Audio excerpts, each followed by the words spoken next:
The Afia Business Morning. Join me every weekday on the Afia Business Morning as we bring to you a trilogy of business segments. The opening bell, where we see activities from our selected stock exchanges. The global business, where we bring you up to speed on business activities making the rounds all over the world. And we bring the conversation home on the segment Eastern Business Reports, as we discuss business activities and issues bedeviling businesses in the Southeast region. My name is Ubon Kings. Join the Afia Business Morning every weekday 10 a.m. to 12 noon. Exclusive to Afia TV on DSTV channel 254 and GoTV channel 17. The Afia Business Morning. Business unusual.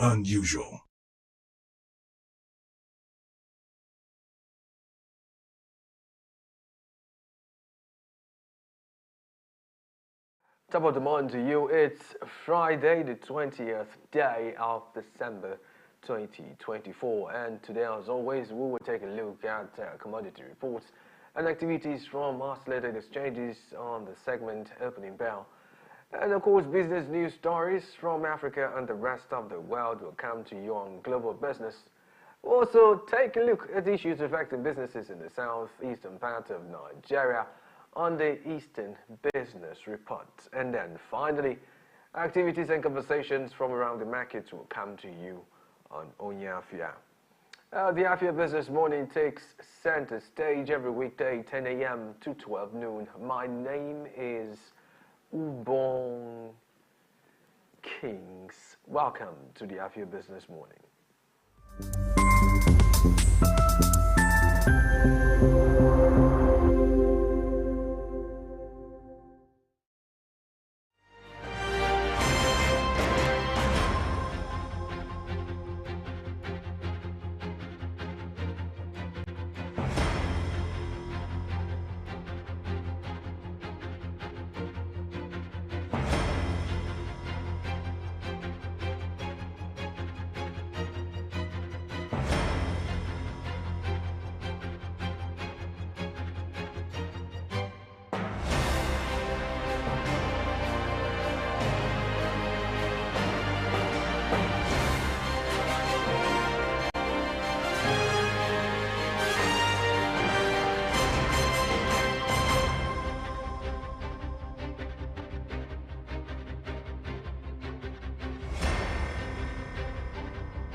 Trading on the floor of the Nigerian exchange is open today. The exchange in London opened an hour ago. The New York exchange is yet to open, while in China, opening bells went off at 2 a.m.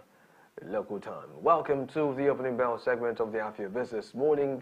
Before we get into all those activities from oscillated exchanges, let's take a quick look at some business news stories making the rounds. And we're starting out from the global economy, where it's reported that oil and gas market majors call for carbon capture. Very interesting to know that the International Association of Oil and Gas Producers Europe, IGOP, has called for EU to set up an European carbon capture and storage CSS bank, offering public support through its multi-billion euro innovation fund, acknowledging carbon capture technology is economically viable as things stand. Oh well, details of the stories and more will come to you on Global Business. And moving away from that quickly, let's go to the floors of our featured exchanges. And like they say, charity begins at home. So we start on the floors of the Nigerian Stock Exchange this morning, where the NGX All-Share Index, as of yesterday, closed on a high, rising by 0.77% to close at 101,248 0.00 points. A total of 411,374,218 shares valued at 26,303,903,638 naira 29 kobo were traded across 10,260 deals with equity capitalization of 61,305,124,363 naira 48 kobo. Now let's take a look at the biggest gainers and losers of the day. The biggest gainer of the day, incidentally, was UAC Nigeria, which rose by 10%. Other gainers were the likes of Aradel, Honeyflower, NACO, and Mercedes. However, on the other hand, Tantalizer topped the losers list with a decline of 9.77%. Other losers were the likes of Multiverse, John Holt PLC, Keverton, and Omatech. We're going to a quick break. When we return, we'll be looking at activities from other selected exchanges and talking about the likes of the New York Stock Exchange, the London Stock Exchange, the Chinese Stock Exchange, which of course comprises the Shenzhen and Shanghai exchanges. The Afia Business Morning, and indeed the opening bell segment. We'll be right back after this time out. Stay tuned.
Yeah, welcome back to the Afia Business Morning, and you are watching Opening Bell. We're moving straight to the floors of other featured exchanges, and we're continuing now with activities on the New York Stock Exchange, where incidentally, compared to the last 2-3 days, is all rises in index values across the board, incredibly too. I'm interested to know the NYC composite DJ is up at 0.02%. The NYC US 100 index is up at 0.40%. The Dow Jones Industrial Average is up at 0.34%. S&P 500 index is up at 0.05%. The NYC FANG TM index, Nasdaq composite, Nasdaq 100, all up at 0.97%, 0.04%, and 0.26%, respectively. Now let's take a look at activities of the London Stock Exchange. Will it be the same? Oh well, no, it is not, because it is all dips as far as the chart this morning shows us. This morning, the FTSE 100 is down at 1.30%. The FTSE 250 is down at 1.10%. The FTSE 350 down 1.28%. The FTSE All-Share Index is also down at 1.26%. And while we're still taking a look at activities from our selected exchanges, let's go to China.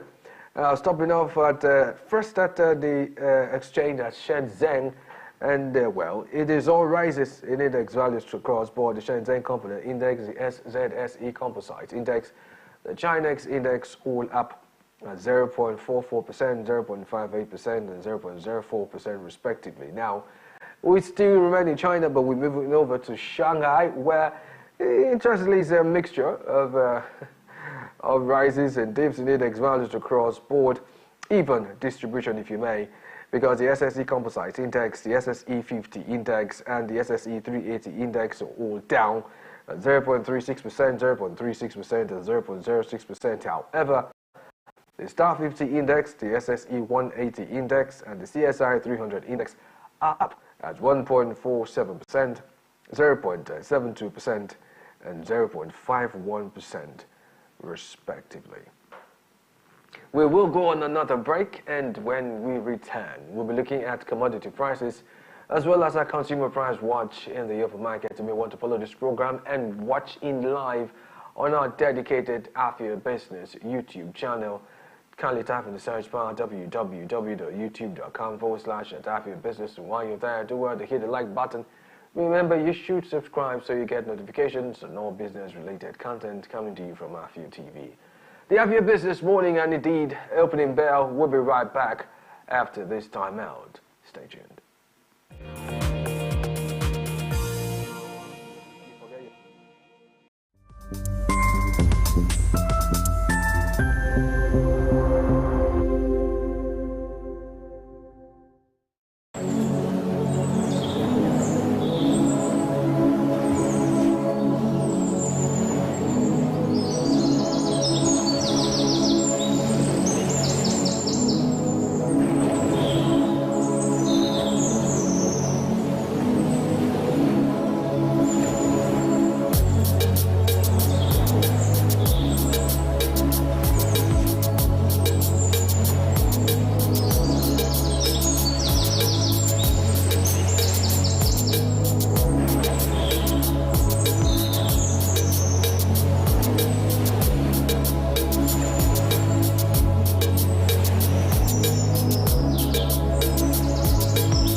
You're welcome back, and I am Ubong Kings. It's still the Afia Business Morning, and you're watching Opening Bell right here on Afia TV. It's time to check in on commodity prices, and well, it's upward movement for gold today, and that does not apply to silver, although other precious metals are all up.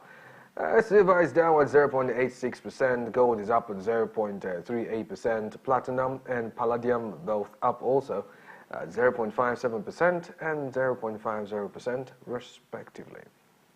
Now let's check out what's happening as far as energy is concerned this morning.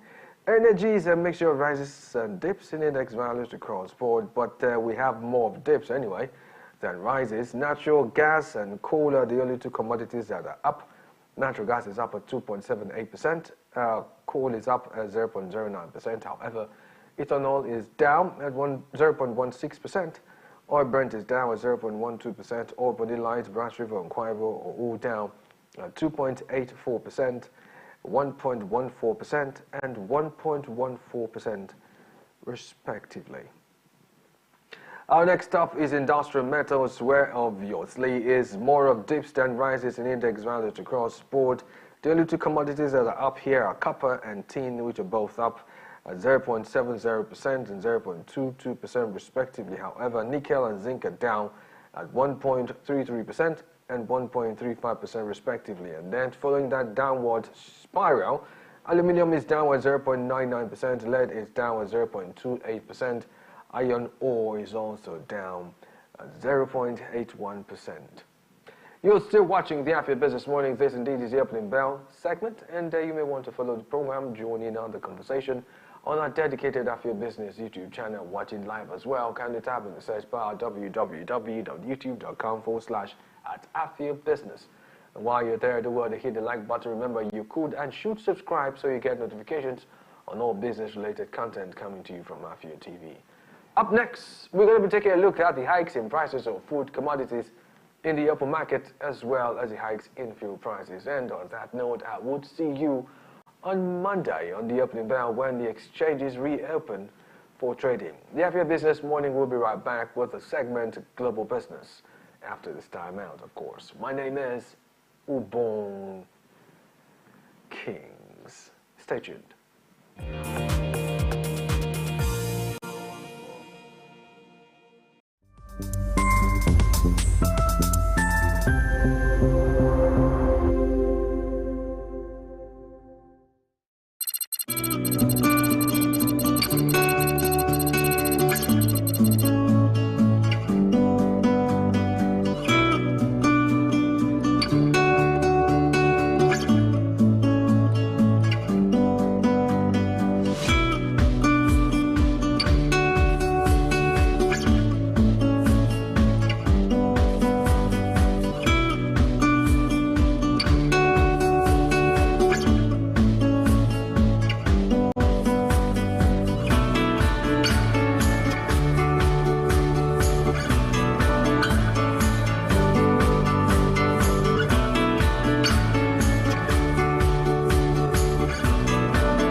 The Afia Business Morning. Join me every weekday on the Afia Business Morning as we bring to you a trilogy of business segments. See opening bell where we see activities from our select stock exchanges. See global business where we bring you up to speed on business activities, making the rounds all over the world. And we bring the conversation home on the segment Eastern Business Report as we discuss business activities and issues bedeviling businesses in the Southeast region. My name is Ubong Kings. Join the Afia Business Morning every weekday 10 a.m. to 12 noon. Exclusive to Afia TV on DSTV channel 254 and Go TV channel 17.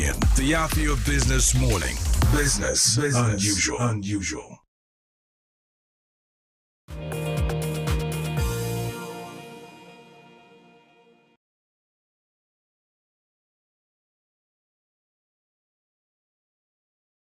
Thank you for rejoining me on the Afia Business Morning. Welcome to Global Business, and here we will take a look at business news stories around the world. My name is Ubong Kings.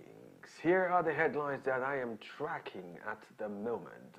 Starting with business news stories from the oil and gas sector, it is reported that Chevron and Aqua signed 10-year energy deal.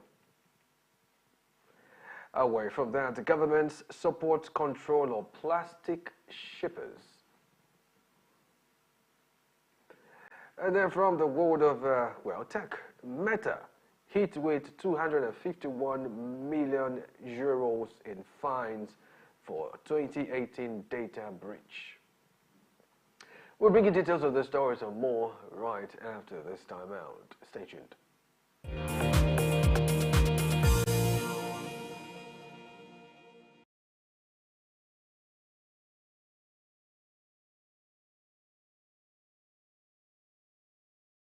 You're watching Global Business right here on the Afia Business Morning, and we will begin with business news stories from the oil and gas sector, where it's reported that Chevron Australia has signed a landmark 10-year agreement to supply natural gas to Aqua of Australia from its Western Australian gas portfolio, reinforcing the critical role of natural gas in powering the state's industrial sector, which commencing on January 1, 2028, Chevron would deliver 130 petajoules of gas to Aqua, sourced from its equity interests in the Gorgon and Wheatstone facilities, as well as the Northwest Shelf venture.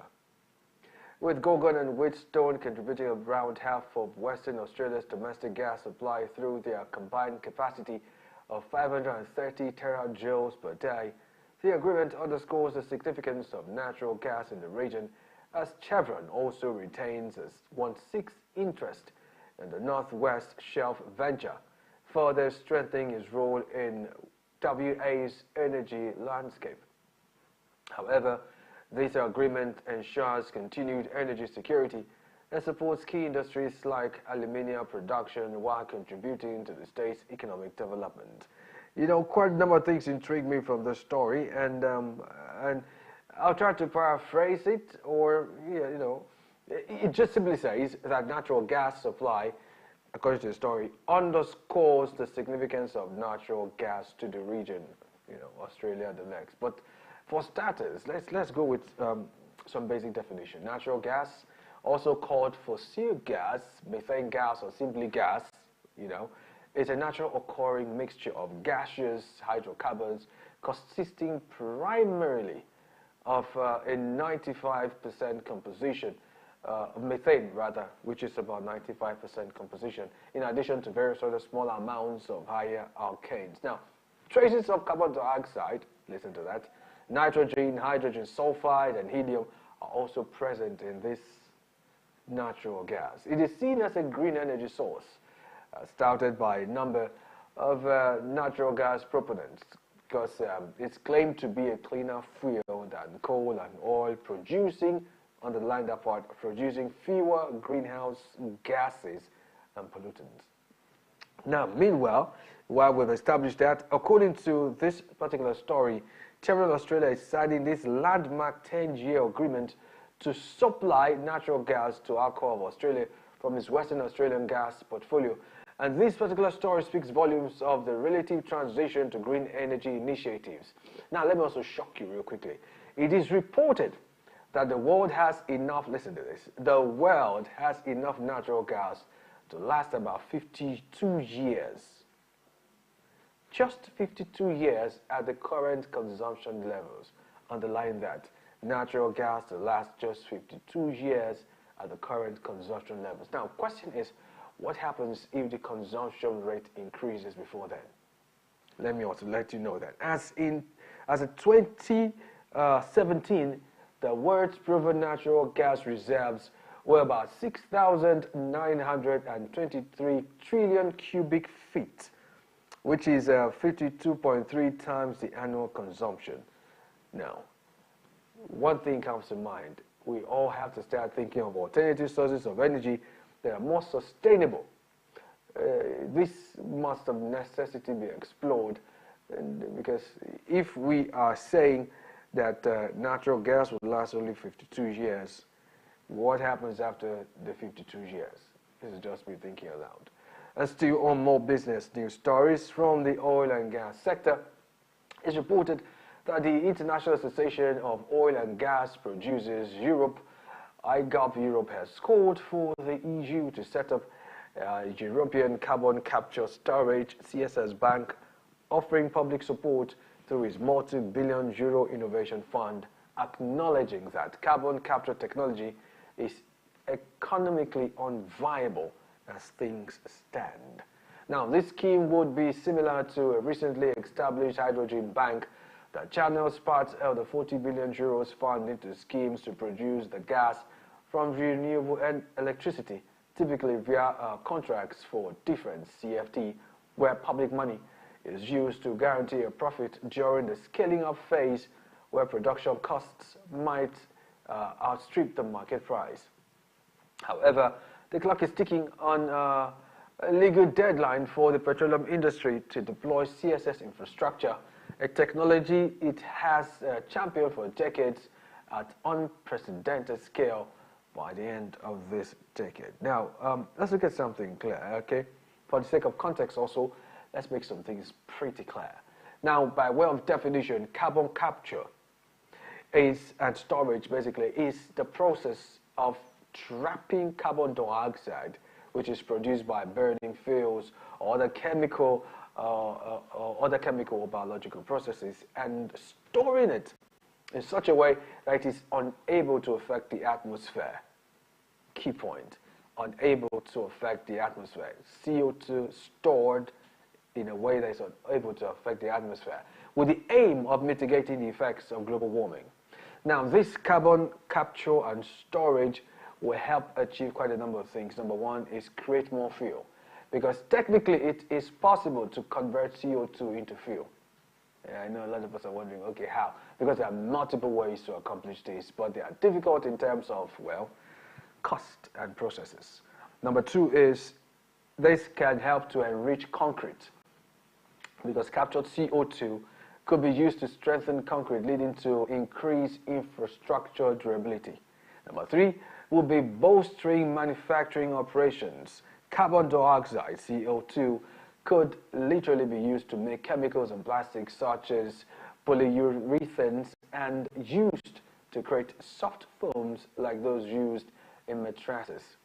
And then finally, number four thing would be it could create new jobs. The fact that you're bringing up a new system to capture CO2 and store them could create new jobs, because more CSS innovations will be implemented, more skilled technicians will be needed to manage them as well. So fingers crossed, we'll see how this pans out eventually.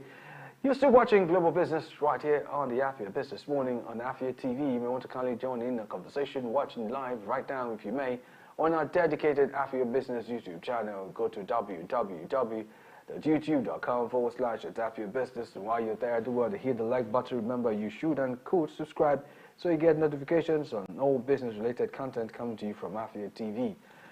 Up next, we are going to be looking at, more business news stories from the world of tech and the rest of the world. After this time out, stay tuned.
Hey, welcome back to the Afia Business Morning right here on Afia TV. You are still watching Global Business. Now to the rest of our stories. And this time we're going to, well, as far as the stories take us, we're going to the European Union. Now was reported that the EU government has agreed that minimum standards and monitoring should apply to shippers operating in EU waters in order to reduce accidental release of microplastic pellets into the environment. Environment ministers reached a joint negotiating position on the proposal designed to help meet the EU's goal of reducing overall microplastic pollution by 30% before the end of 2030, which was tabled by the European Commission in October 2023. Less than 3 months later, huge volumes of plastic pellets produced from petrochemical companies and the raw material for the manufacture of plastic goods began washing up on beaches in the Spanish region of Galicia after a ship sailing under a flag of convenience lost half a dozen containers overboard in heavy weather. For the sake of context, real quickly, I'm going to share a few things with us. Yes, I totally agree there should be a form or some form of regulations with reference to environmental safety. True. Now, by way of definition, microplastic pellets, also known as noodles, are small pieces of plastic that are used as raw material to make plastic products. Interestingly, too, microplastic pellets are less than 5 millimeters inside. In other words, they're quite small and are about the size of a lentil. Now, they can be made from a variety of polymers, including polyethylene, polypropylene, polystyrene, and PVC, as well as acrylics. Now, these things are used, their basic uses are melted down into to make many plastic items, including clothes, cars, food wrappers, artificial Christmas trees. Underline that one, artificial Christmas trees. Now, the environmental impact. Now, you may be interested to know that when this is released into the environment, they can cause a lot of environmental damage, including impacts on fishing, aquaculture, and, of course, tourism. See where this is going? It's affecting industries that ordinarily generate money. And then there's harm to wildlife, because microplastics on their own can be harmful to aquatic life and the ocean, because aquatic life and birds can mistake microplastics for food and then ingest, die, cause another damage to the environment, you know.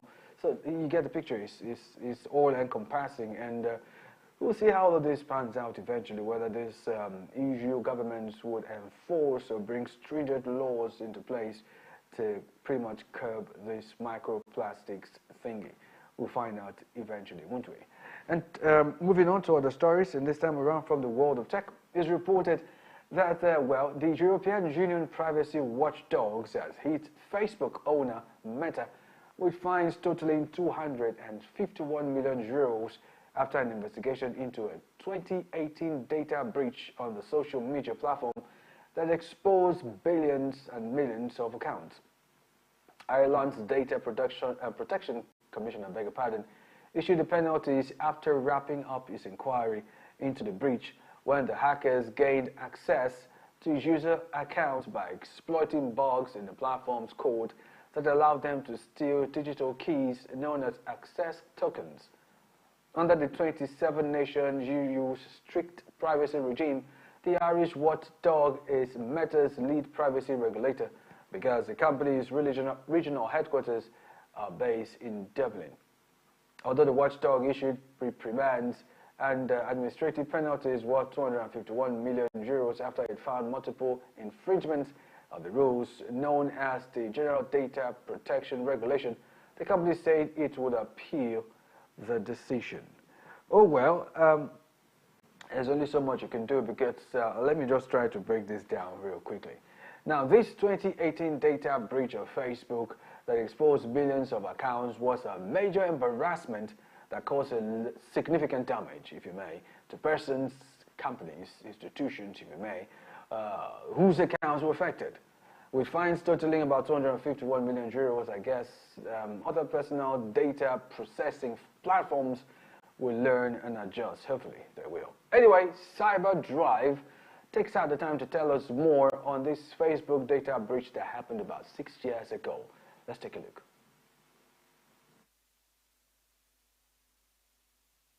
Cambridge Analytica is the political consultancy at the heart of a massive Facebook data breach. There are claims that the personal data of millions of people contributed to micro-targeting models using online ads to influence voters in the US presidential election and the Brexit referendum in the UK. The news that the company has closed its doors and is filing for bankruptcy may frustrate efforts to get to the bottom of what went on. A British parliamentary inquiry has heard evidence from company whistleblowers describing how the data of 87 million Facebook users was harvested via a third-party app and passed on to Cambridge Analytica.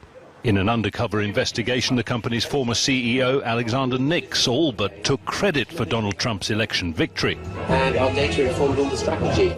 The scandal went all the way to the US Congress, where Facebook founder Mark Zuckerberg apologized for what he's called a breach of trust between Facebook and its users and said more should be done to protect people's privacy online. Oh, well, we'll follow up with the story as well as other stories stay unfold and keep you in the loop just so you know what's going on.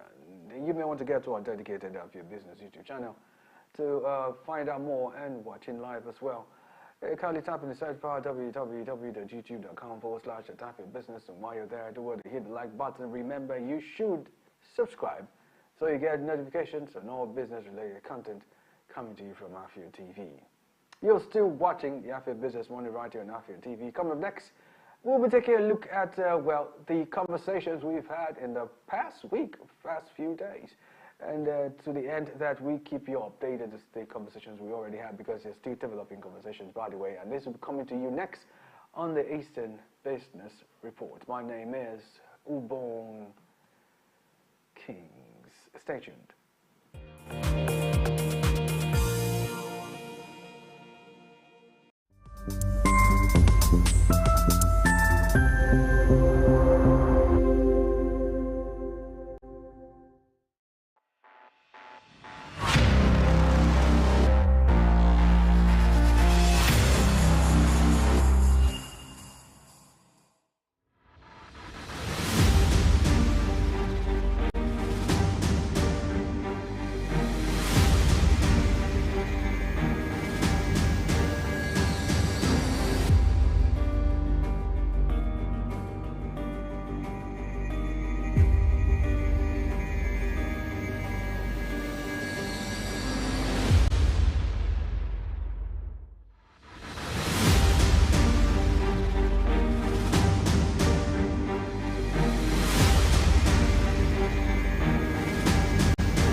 The Afia Business Morning. Join me every weekday on the Afia Business Morning as we bring to you a trilogy of business segments. See opening bell where we see activities from our select stock exchanges. The global business where we bring you up to speed on business activities, making the rounds all over the world. And we bring the conversation home on the segment Eastern Business Reports as we discuss business activities and issues bedeviling businesses in the Southeast region. My name is Ubon Kings. Join the Afia Business Morning every weekday 10 a.m. to 12 noon. Exclusive to Afia TV on DSTV channel 254 and GoTV channel 17. The Afia Business Morning. Business unusual.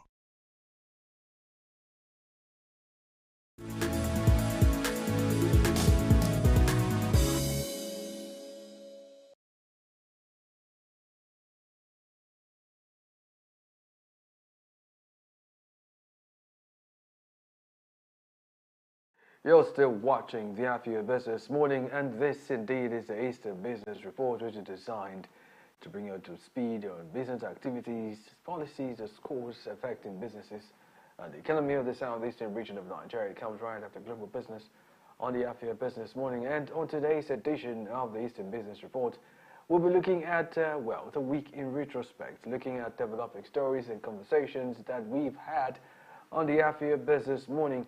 From the just concluded Southeast Business and Investment Summit Service 2024, power challenges in Nigeria, the business of fashion and culture, to the fact that Nigerians are now surviving on hope as economic struggles intensify. Now, this will basically form the basis of our session here this morning.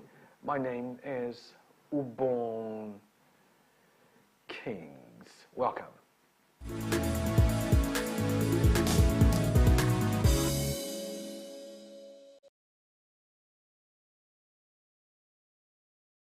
All right, let's get into it. On Tuesday, I was opportuned and delighted to play host to engineer Chimaike, who is the Redan chairman, Enugu State, and we looked at the lessons learned from the just concluded Southeast Business and Investment Summit Service 2024 as it pertains to real estate development. Let's see excerpts from that session.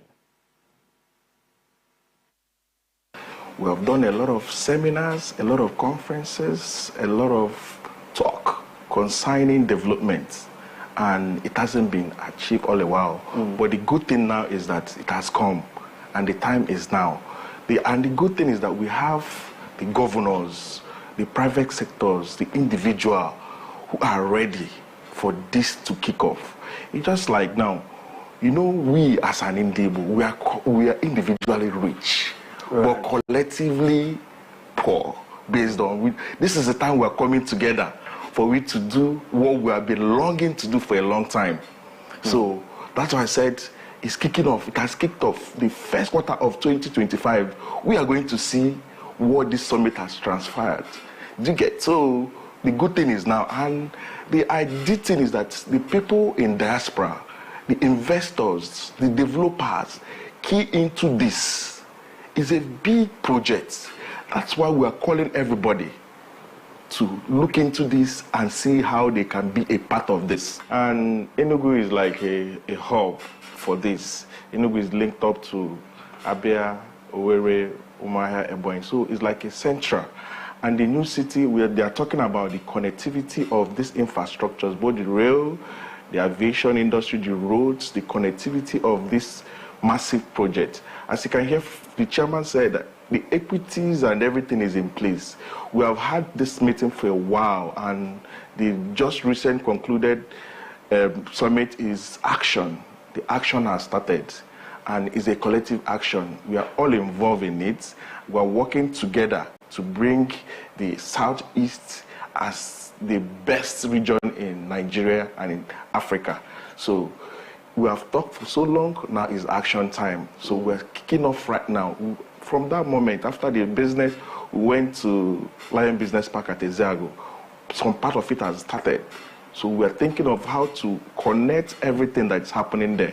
You get? So the right now for this development is now. So it's the time we're calling our people in diaspora, in Nigeria, the Ndi Igbo across the world.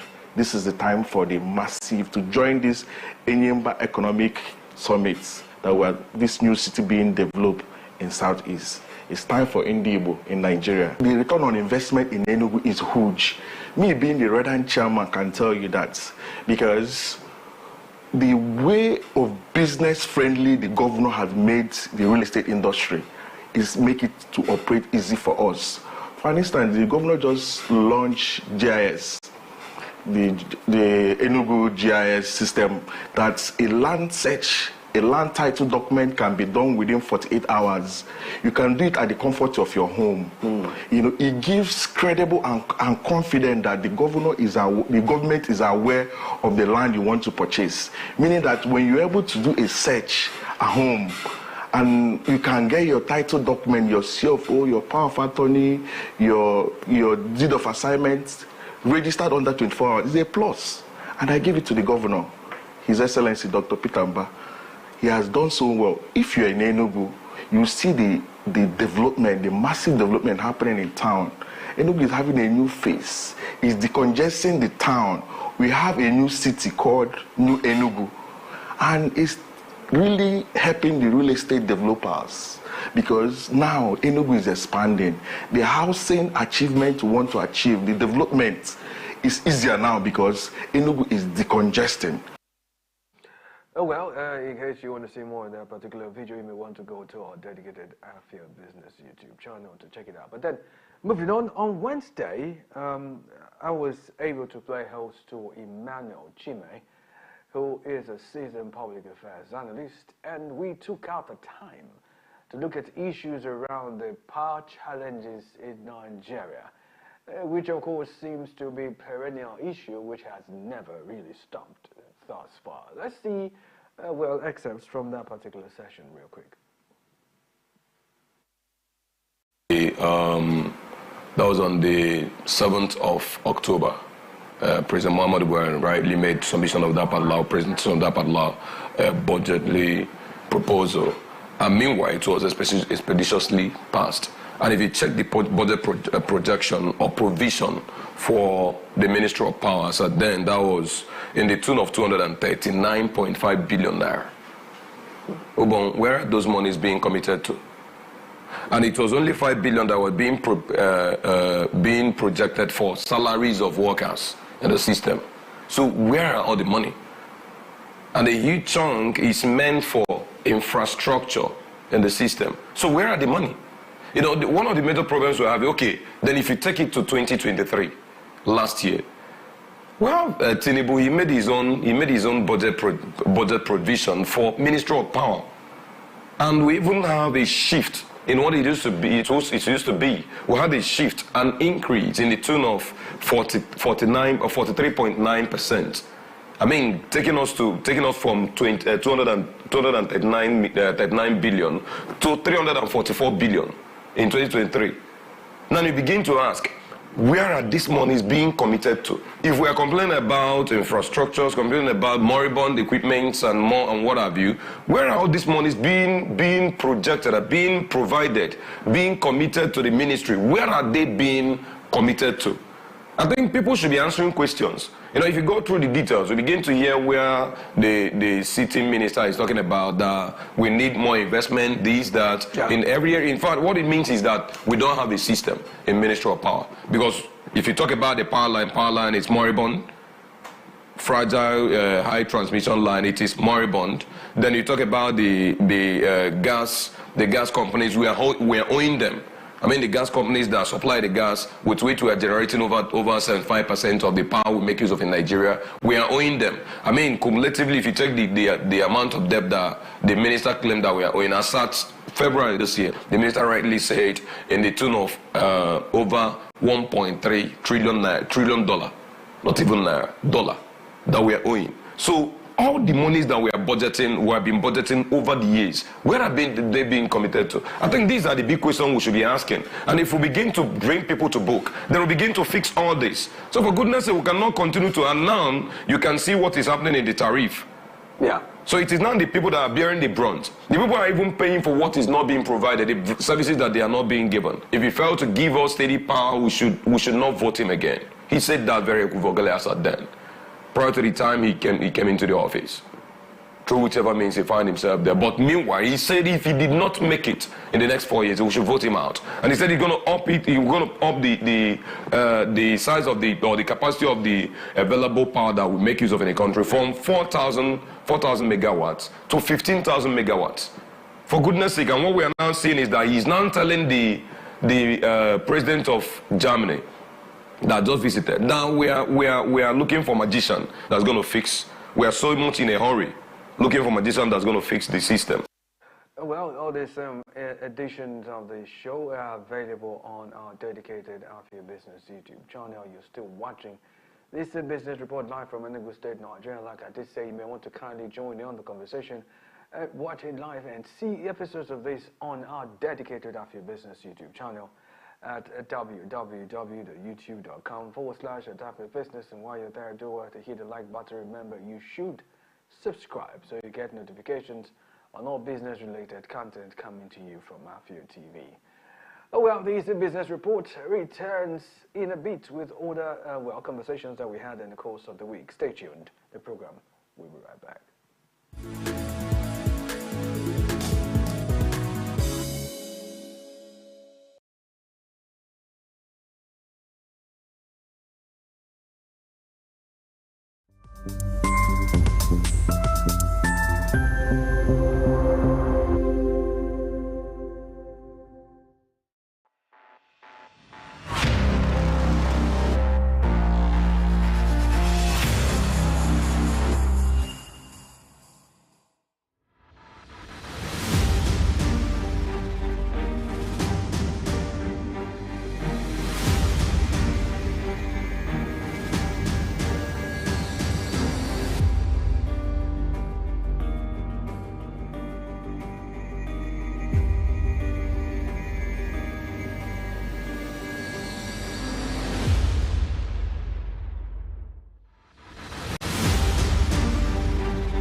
Yeah, welcome back to the Eastern Business Report right here on the Afia Business Morning, and you're watching live from Enugu State, Nigeria, and I am Ubong Kings. And just before the break, I was sharing with you the conversations that I got involved in the course of the week.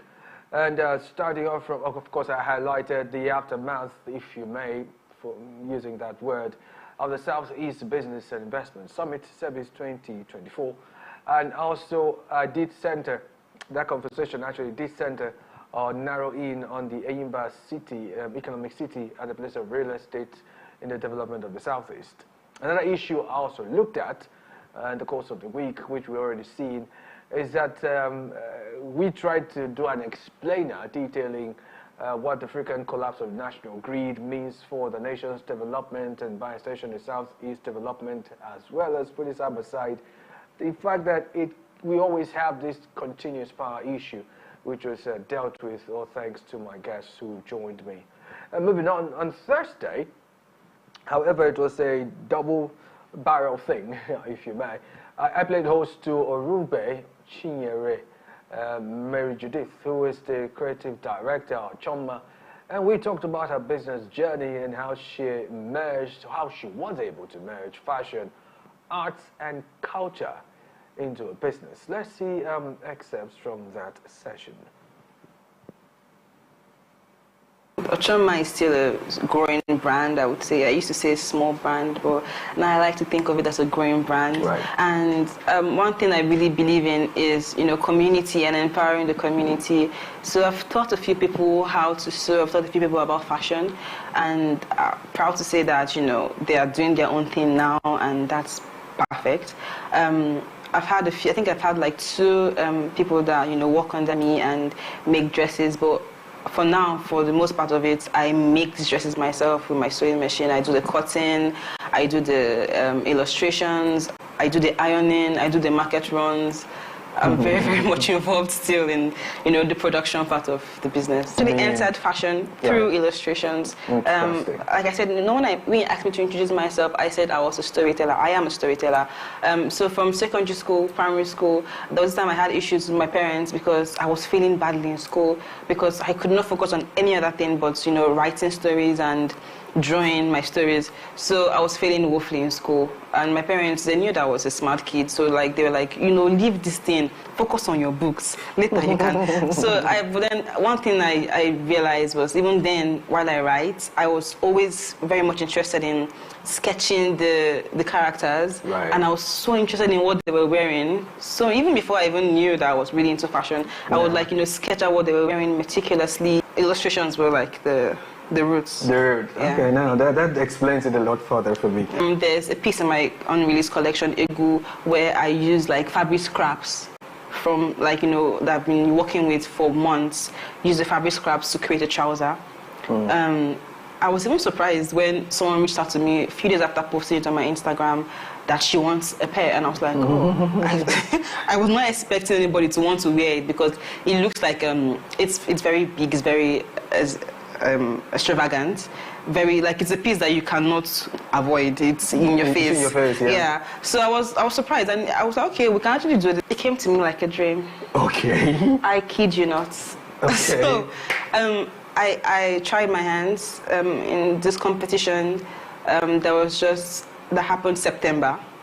And the theme of the competition was preservation of cultural heritage and all of that. So I was by the pool with my friends and I was sketching, and I was just trying to, what can I do, what can I bring up? And then like I said, it came to me like a dream. And I've always been intrigued actually by, masquerades. I think they are very interesting. I do not know so much about the spiritual part of it, but the artistic part of it intrigues me. The colors, the movement.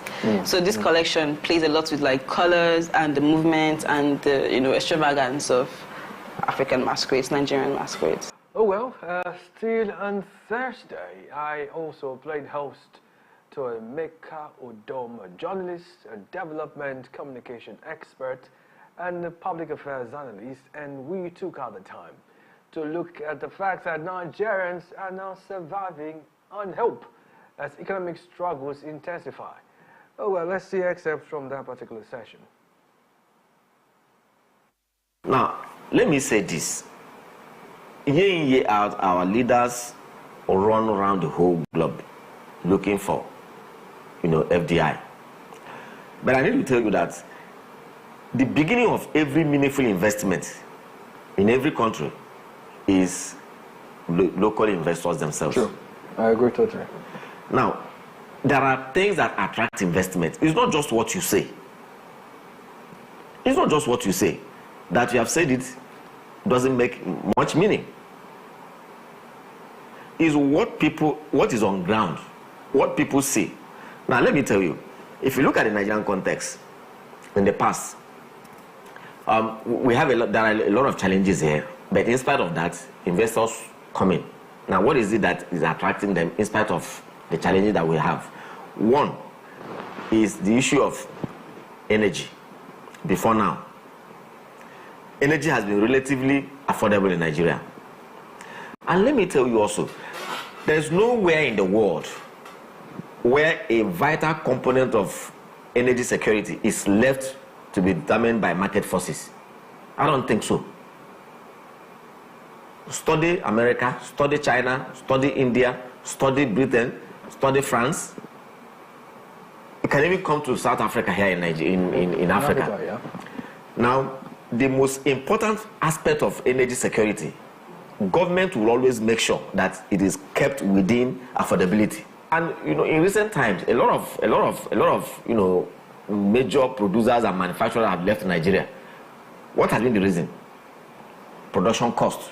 None of them has cited insecurity, even though there is a whole lot of insecurity. That tells you that insecurity can be surmounted to an extent. The purchasing power of the people is not commensurate to buy at whatever price you put it, because you must make profit. Now you move away from energy cost. You come to the cost of labor. Labor in Nigeria has also been relatively affordable. And that is why a lot of these companies come here. They employ people.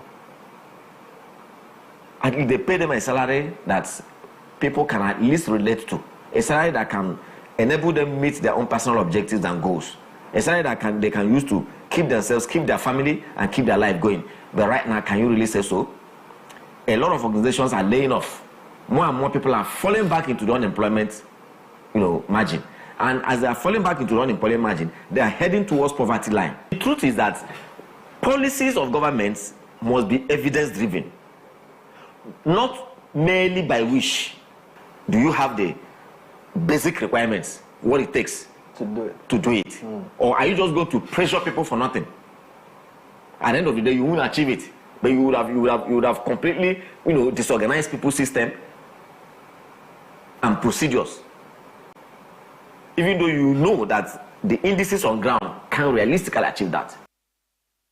Oh, well, those are the conversations I had in the course of the week. And on that note, I dare say that this will be the size of the package today on the Eastern Business Report. You may want to follow this to see these full episodes on our dedicated Afia Business YouTube channel. Kindly go to www.youtube.com/Afia Business. And while you're there, do hit the like button. Remember, you should subscribe so you get notifications and all related business-related content coming to you from Afia TV. And coming up next will be the segment on Afia. My name is Ubong Kings. Thank you for your time. Good morning.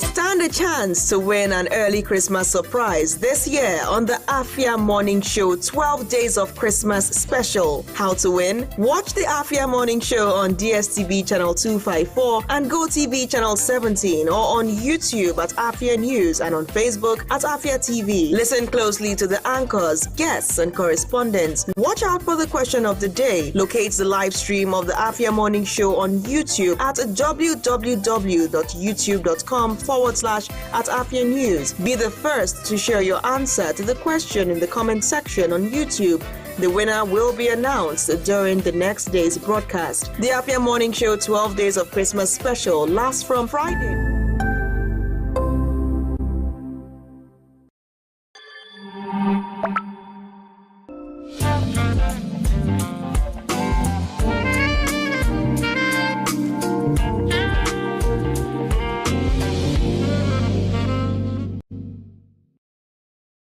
Hello, what's up, Afia? Welcome to the Afia podcast, where we talk about trade and the lifestyle of a hustler. My name is Harchelu, and I have here in the studio with me, CEO. No, sir. No.